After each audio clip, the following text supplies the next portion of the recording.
Do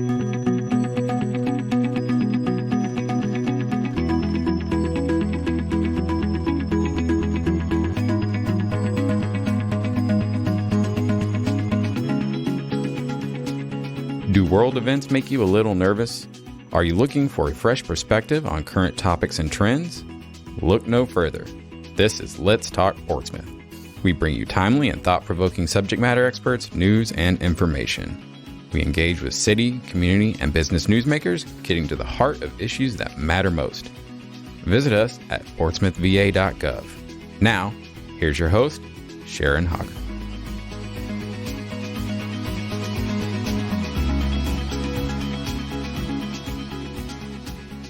Hello, everyone. This is Let's Talk Portsmouth. Thanks for joining us. I'm your host, Sharon Hoggart, with the Portsmouth Marketing and Communications Department. To learn more about Portsmouth and the Hampton Roads region, follow us on Twitter at City of Ports VA, on Facebook at facebook.com/Portsmouth, Virginia, and on Instagram at Portsmouth_Virginia. On today's episode and throughout the month of August, we're going to talk with the professionals in the Portsmouth Department of Social Services who work diligently to protect and serve some of the most vulnerable in our society: children, the elderly, and those who need special protections. Joining us today on Let's Talk Portsmouth are Child Protective Services Supervisor Mrs. Arlene Taborn and Mrs. Deborah McMillan. Both individuals are highly trained social workers and deal with many tough family-related issues. Both of our guests work in the Child Protective Services area of the Social Services Agency. Today, we're going to try to dispel some of the misconceptions about CPS, or Child Protective Services, its role, and the people who serve. So welcome, ladies, to Let's Talk Portsmouth. And this is our icebreaker portion of the program where we give you a chance to talk a little bit about yourselves. So, Ms. Taborn, will you start? Tell us where you were educated, what certifications you've earned, your current title, and how long you served in the Portsmouth Department of Social Services. Yes. Hello, everyone. Again, yes, my name is Arlene Taborn. I have been employed at Portsmouth Social Services for 9 years. My current position at the agency is a Family Services Supervisor in the Child Protective Services Unit. My degrees are a bachelor's and a master's degree in social work from Norfolk State University. In the 9 years of working at the agency, I have worked in eligibility. I have also did child care and CPS. All right. Ms. McMillan, your turn. Hi, thank you for having us today. I've been here at Portsmouth Social Services since 2012, so just over 10 years now. I have my bachelor's degree from ODU in psychology and my master's of education from Cambridge College in school counseling. I started here part-time on the hotline and used to take the reports of abuse and neglect from the community, then progressed to becoming a full-time CPS investigator, and I've been a supervisor here in the CPS unit since April of 2019. Okay, wonderful. Before we start our interview, we'd like to share some background about Child Protective Services, or CPS. The points we will make today apply to the state of Virginia and its jurisdictions. Laws and regulations vary from state to state. According to the Virginia DSS website, the goal of Child Protective Services, or CPS, is to identify, access, and provide services to children and families in an effort to protect children, preserve families whenever possible, and prevent further maltreatment. Child Protective Services is non-punitive in its approach and is directed toward enabling families to provide adequate care for their children. Ms. Arlene, please describe the work of Child Protective Services. What does Child Protective Services do in the City of Portsmouth's Department of Social Services? All right. Yes, our Child Protective Services workers go out to the community, to the homes, to assess the situation of the report and to ensure that the children of Portsmouth are not being abused and neglected. Wonderful. Okay, that's a nice, short, concise answer. Thank you. And the way I usually do this when I have multiple guests, I ask a particular person to answer a question, but I'm going to throw them out there to y'all, and y'all just jump in when you can or when you want to. Okay?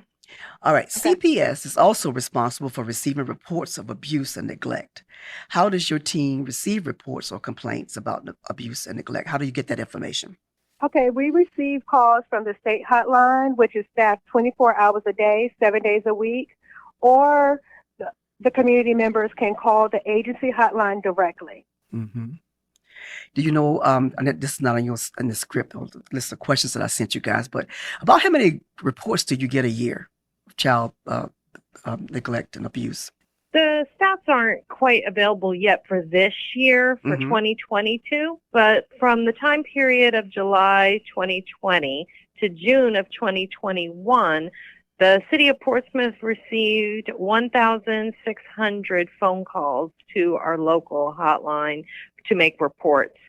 When we receive a report, be it through our hotline or the state hotline, it's up to the supervisors, Ms. Taborn and myself, to review the information reported and to see if it meets the definition or criteria or validity, which I believe we'll get into somewhat more. So out of those 1,600 calls, we deemed 870 of them to be valid complaints. So those were assigned to workers to check into, to go to the home, to do home visits, to do interviews and things of that nature. So walk us through the steps. After receiving a report of child abuse and or neglect, what are the next steps? The next steps, the information is put into the state database for a supervisor to review for validity. If the report is valid, then the report will be assigned to a CPS worker, and that worker would do the necessary steps with doing the in-home assessments and interviewing of all the clients. Okay. DSS follows a set list of criteria to determine child abuse and or neglect. So what is the criteria for child abuse that you use to determine whether a case has any validity? Okay, yes. So the criteria for child abuse, the victim child has to be under the age of 18 at the time of the report. The alleged abuser has to be in a caretaker role, meaning it has to be mom, dad, or responsible or overseeing this child. And then alleged abuser or neglect must meet the definition of abuse or neglect as defined by the CPS laws, regulations, and policy. And then the last criteria is that the victim child has to live in Portsmouth. If the victim child does not live or reside in Portsmouth, we will still take the report and we will just transfer it to that local jurisdiction. And let me remind our listeners again that we are in the state of Virginia, city of Portsmouth, and so the laws vary from state to state. All right, this question is for you, Ms. Deborah. CPS is also responsible for developing statewide public awareness and educational programs to prevent abuse and neglect. Tell us about any recent public awareness or educational program your agency has been involved. Okay, well, most recently, in fact, Ms. Taborn served as the agency representative at the City Park National Night Out in conjunction with the Portsmouth Police Department and provided different resources and information to the community, like safe sleep and the things that she had mentioned earlier, alternatives to spanking your children and things of that nature. But every year across the country, actually, April is deemed to be Child Abuse Awareness Prevention Month. So every year in April, our agency, as well as other agencies throughout the state and the country, do special events. We did this past year different community events at several of the housing developments in the area, such as London Oaks, where we provided not only information to the community, we had games and activities for the kids, we had coloring sheets, we were able to provide needed things such as diapers, stuff of that nature that we got donated from other community partners. And we are also able to invite some of those community partners to come and set up their own tables to present their own information and resources to support the community. So we did several of those events throughout the month of April, mainly during spring break, so we would get more participation, of course, from the children. So that coincides very well. So any activity that we can be involved in, we try to be. We are been invited to the back to school what is that, Ms. Taborn, the Back to drive school to get school bash. supplies Mm-hmm. for City of Portsmouth that's coming up, I believe, on the 27th. Mm-hmm. So Ms. Taborn is also going to be participating in that, as I will not be in town. But so whenever we can get our face out there and increase public awareness, we try to participate whenever we are invited to. Mm-hmm. Okay, so now we get into the harder discussion, something that's been close to my heart for a long time, and we're going to talk about corporal punishment. So, is corporal punishment using physical force with the intention of causing pain, including spanking, of one's child, legal? Well, that's really a fine line as far as what people consider to be corporal punishment and or spanking. Mm-hmm. You can legally spank your children in the state of Virginia. You can legally discipline your children in the state of Virginia. The fine line would be once you cross over to using what we call an object or tool, be it a ruler, a belt, an extension cord, things of that nature that can cause serious injury, Mm-hmm. harm, bruises, scratches, the things such as that. You can always spank your children, of course. We recommend not punching your child, using open hand, Mm-hmm. maybe on the butt, above clothing, but we try to encourage parents to use other ways of discipline because spanking doesn't help and doesn't resolve the issues being addressed most of the time, where people think corporal punishment, it's my right to do so. It is, but to an extent. Does that make sense? Yeah, it makes sense. I hope our listeners understand because when I looked at the website, it gave a list of things and I got kind of confused. Can you spank your children or is it legal to spank your children? And you just explained that Yeah. there's a line, there's a fine line you can cross over. But I People will understand. say, I have the right to Yeah. hit my child. Yeah. And you're right, you do, but you don't have the right to cause injury and bodily harm to Mhm. another person. Even as an adult, you can't just punch a random adult in the street. You Yeah. get in trouble. Yeah. The same protections go for children, and especially children who can't speak or defend or talk up or, self-protect. So that's a big part of what we try to educate the community on is Mhm. alternative methods to using violence, lack of a better word, to resolve issues. And so that we can be totally get our listeners to understand. Give us some besides spanking. Can you give us some other examples of corporal punishment?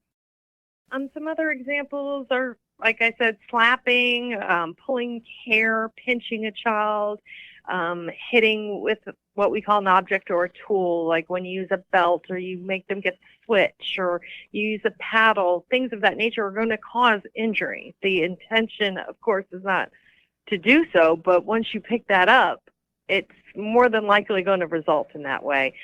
Also, some parents have made children eat hot sauce or shave their head or eat soap, and we would classify that more under bizarre discipline techniques. Mm-hmm. Anything made to humiliate or embarrass the child. Wow. Okay, so I guess I'm kind of old school, and when we were in school, we got paddled, spanked in the hand with a ruler, and I just didn't understand, and I still don't understand. So help us to understand this. So why is corporal punishment considered violence against children now, when back in the 50s and 60s, etc., parents routinely spanked children as punishment? Corporal punishment was used in many schools as well. So what's changed in those decades? Well, I think as a society, when we learn, we need to change and grow and evolve. I remember being in elementary school and my vice principal walking the halls with a paddle, and my mom would tell me stories of Catholic school when she was a child and the ruler, the nuns coming around with a ruler and smacking them on the hand when they were in trouble. But, there's been studies shown now. It's been researched. It's been looked at.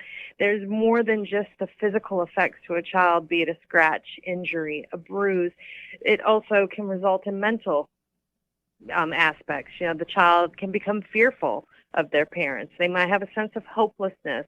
This child might be the one acting out in school, being violent with their peers because that's how that's how they can. Conflict resolution is at home. Violence begets violence, Mm-hmm. So we learn, and we're supposed to grow and evolve and change. So that's part of our role as well. A kid can have difficulty concentrating in school. So there's many different aspects and results of corporal punishment, the spanking, and things of that nature that have been more brought to the forefront. Have either one of you seen research that shows or demonstrates that corporal punishment or spanking breeds violence in children? You ever seen it or heard anything or read anything like that? I've read different studies. CHKD will post very actually great studies and articles that are available through their website that just show that if children are exposed to violence, even be it domestic violence, that's how they learn, because parents are to model behavior for their children. Mm-hmm. So if that's the behavior that they see, that's the behavior that they in turn display, and that's how the whole cycle of abuse and neglect continues generationally. Do you? Okay, I'll stick to the script. So, what's the difference between physical abuse and corporal punishment, or are they one and the same? What's the difference? Well, like I said, I believe that it's more, I think they're really closely related. Physical abuse a lot of times is seen to be like a result from a non-accidental injury. Like I said, if you're going to punch someone, you expect there to be a bruise, an injury. If you pick up a belt to hit someone, you should expect a lash, broken skin, things of that nature. But corporal, like we discussed earlier, corporal punishment can be a little different, but it can cross the line to where then it is considered physical abuse. So I think they're closely related, Mm-hmm. but not exactly the same. It's that there's that fine line again that you step Right. over. And I guess parents should never discipline a child in anger anyway, because that could cause you to cross over a Right. line too. Exactly. But sometimes a little. Just like, Go ahead. go ahead. Well, just like we tell parents, it's okay to put your child, have them take a time out, have them calm down. It's okay for parents Mm-hmm. to separate and calm down and take a time out themselves, because when you react out of anger, unfortunately, that's when the injuries and when things occur. It also disturbs me or worries me that really young children, toddlers, if they don't understand the danger in something, like I saw a kid in my neighborhood one time, as soon as his mother put him down, he took off running. And it could have been a garbage truck coming by that he didn't see, and he could have ran right in front of it. And if she hadn't grabbed onto him and that truck had been coming down that street, she swat him on the behind, he gets the attention. He knows that's, not supposed to do that. So am I thinking just that old school? Am I out of, thank God my child is grown, but am I wrong? Is it, when do you use it? I guess I'm trying to say corporal punishment or spanking. So in that situation, the emergency response of the mother and drawing the attention and the seriousness Mm-hmm. at that particular time, Mm-hmm. I could really consider that to be corporal punishment, because what you saw was her slap him with the open hand on his buttocks with his clothes on. Mm-hmm. Mm-hmm. So majority of the time when that particular situation occurs, it's not going to have any injuries to the child. Mm-hmm. Right. So we see the injuries when you usually spank your child with no clothes on, using an object like a paddle, a belt, an extension cord. You are trying to cause injuries to that particular child. Okay. In your situation, your example, you're actually providing the child, like, this is dangerous, this is an emergency, so this is what happened. Just draw that child's attention. Okay. Does that make sense? That makes sense. I understand. That makes perfect sense. Glad I strayed off script then, y'all. Okay, so does DSS offer parenting classes for parents on best practices for parenting well-adjusted children? Well, we, before COVID, we were running pretty regularly a co-parenting group here through the agency. They're trying to get that back up and running. But there is a fatherhood initiative group that is being conducted virtually. With a Dr. Tyrone Davis, and I can look up that phone number. I did not write that down. I apologize. But we make referrals to other organizations that do a wonderful job with parenting, positive discipline techniques, such as the Up Center, which is local here in Portsmouth. They also have a location in Norfolk. And CHKD offers a lot of good workshops virtually online that are free to the community. So we try to give out those resources to our parents. I think that's about it. Yeah, we've had. So for Dr. Tyrone Davis, the Fatherhood Initiative Program, if anyone is interested in it, it is a program for fathers, and they have different weekly workshops, and they provide food. Dr. Tyrone Davis' contact number is 757-409-9044. Thank you. And I've heard wonderful things about that group. We've had him on Let's Talk Portsmouth. He does a great job. We might have to get him back after we wrap this social services interviews up. That'd be a great wrap up for this segment. Parenting is tough, and we want our listeners to know that you don't have to go it alone. There are resources out there, both in the city of Portsmouth, throughout the state of Virginia, and throughout the country to help you, with your kids. And young people who have children, they really need help. They really need help, and it's out there for you. You just have to reach out and grab it. So, guys, it's been a great conversation so far. Stay with us. We're going to take a short break, and we'll be right back. My Alzheimer's diagnosis was hard to take. But early detection allowed us to take control of the situation together. Talk to your family about seeing a doctor. Go to alz.org/time to talk. A message from the Alzheimer's Association and the Ad Council. All righty. Thanks for hanging in there with us. We are in our final segment of Let's Talk Portsmouth, and we're talking with Arlene Taborn and Deborah McMillan about the work, role, and services of Child Protective Services. We talked a little bit about this before the break. What other services, or what are some of the services that CPS provides to families? Like we said prior to the break, we did offer parenting classes in person prior to COVID. The agency is currently working on getting that started again at the agency. However, for parenting classes now, they're virtually being ran through the Up Center, which is also located in Portsmouth, and different community organizations in Portsmouth. And what we would do is make a referral to those other community partners for the parents to take parenting classes. We also have the Fatherhood Initiative Program by Dr. Tyrone Davis, which is actually ran through the agency. And then you can contact him, and he will give you the link to be involved virtually. What kind of results are you having with these parenting classes? Talk to us just a little bit about the results of the Fatherhood Initiative. How's that going? I have heard nothing but positive things with the Fatherhood Initiative Program. It is like a 6 or 7 step program or sessions, and each week there's a different topic. When it was held at the agency, there was a topic that women would sit on a panel, and the guys that attend this group can ask the women whatever question they actually want to ask us. And one of the questions that always get the men tickled is they want to know why women say they don't want nothing for their birthday or they're okay, but they really aren't. So it's kind of like the men wanted to know why women think the way why the women think the way they do. So that's really, really nice panel to sit on. Also, they also have someone from the Department of Child Support Enforcement to discuss what they can do to get involved and to get caught up on their payments. They provide them with resources if they're having problems with substance abuse. They also assist with employment, with resume building and mock interviews.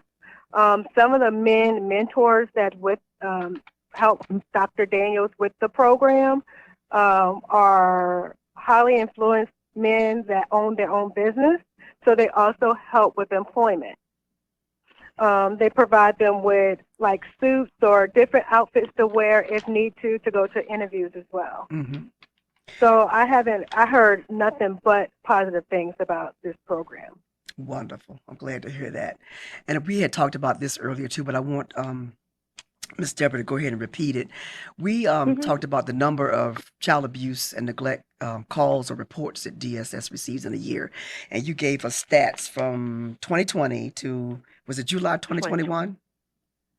July 2020 to June of 2021. Okay. Yes, ma'am. And we had 1,600 phone calls.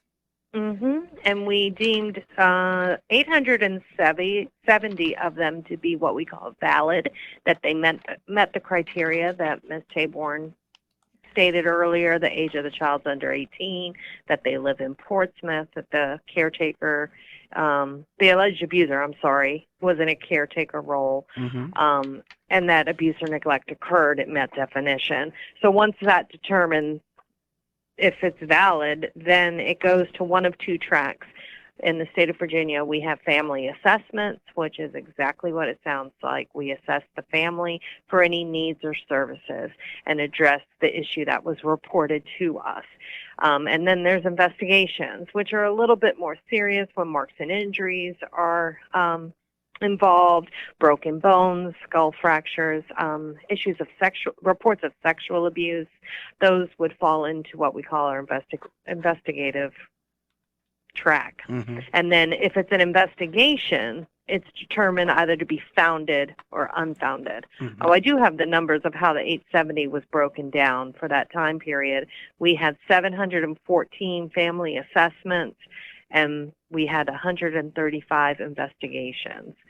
Then of those investigations, they have to be staffed and determined to be whether what we call founded, that are abuse and neglect occurred, and we only need a preponderance of evidence. It's not like beyond a reasonable doubt like in court. We need just preponderance of evidence, and we had 76 founded investigations in that time frame. And we had 57 what we call unfounded, which means there wasn't enough evidence or information to support the allegations that were made to the agency in the first place. Did y'all notice an increase in child abuse and neglect reports during COVID-19? Eerily, no. I think because children weren't being seen, if that makes sense. Children weren't going to school. They were having virtual school. They were having virtual doctor appointments. People weren't seeing them as much in the community, because in the state of Virginia, we have what's called mandated reporters.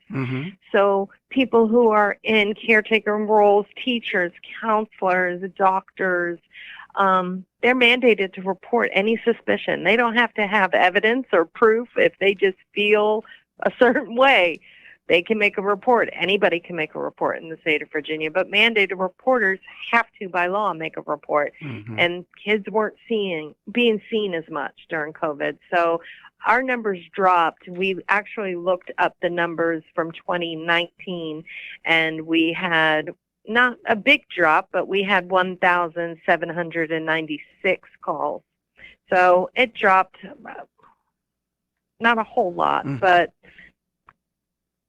it's picking back up, I will say, unfortunately. Yeah. So who can file a child abuse and or neglect report? Can complaints be filed online, or can it be filed 24 hours a day? How does that work? Well, actually, anyone can make a complaint or report of abuse and neglect. There's different ways that you can do that.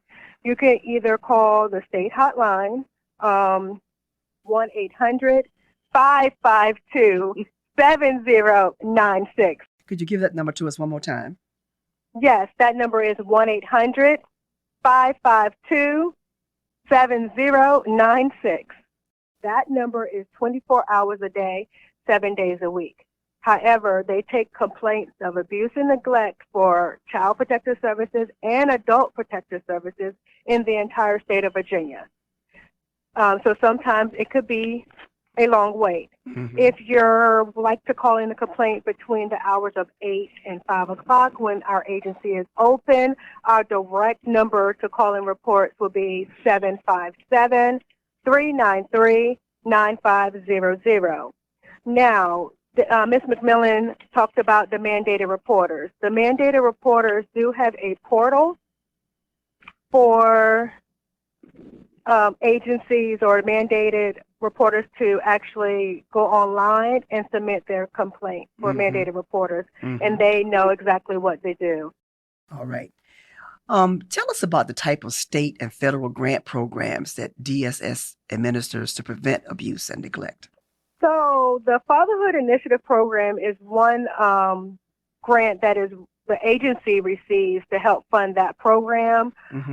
During Child Abuse Prevention Month, the state provided the agency with $500 so that we can give that money back to the community.